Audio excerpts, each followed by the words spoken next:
پیارے دوستوں، ویڈیو شروع کرنے سے پہلے آپ سے درخواست ہے کہ ہمارے چینل کو سبسکرائب کر لیں۔ ظفر پیدائش 1775 عیسوی، وفات 1862 عیسوی۔ بہادر شاہ ظفر صرف شاعر ہی نہ تھے بلکہ شاعروں کے قدردان اور مربی بھی تھے۔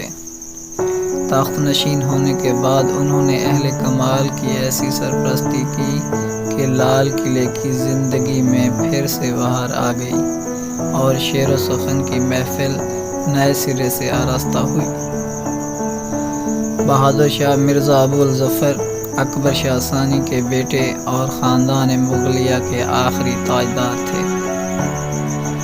1857 عیسوی کی جنگ آزادی ناکام ہو گئی تو گرفتار کر کے رنگون بھیج دیے گئے۔ وہاں جلا وطنی کی زندگی گزار کر 1862 عیسوی میں وفات پائی۔ زمانہ ولی عہدی سے شعر کہتے تھے، پہلے شاہ نصیر سے اصلاح لی، اس کے بعد ذوق کے شاگرد ہوئے، ذوق کی وفات کے بعد غالب کی شاگردی اختیار کی۔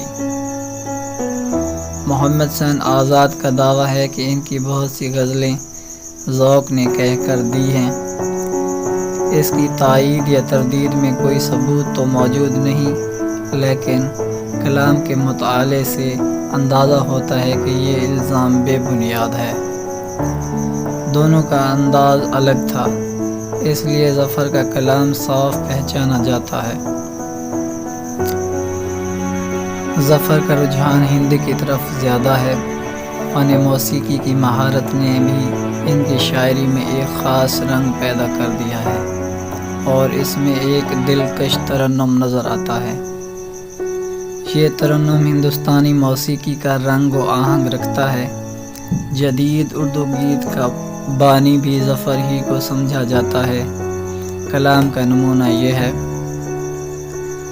ظفر آدمی اس کو نہ جانیے گا، ہو وہ کیسا ہی صاحب فہم و ذکا، جسے عیش میں یاد خدا نہ رہی، جسے طیش میں خوف خدا نہ رہا۔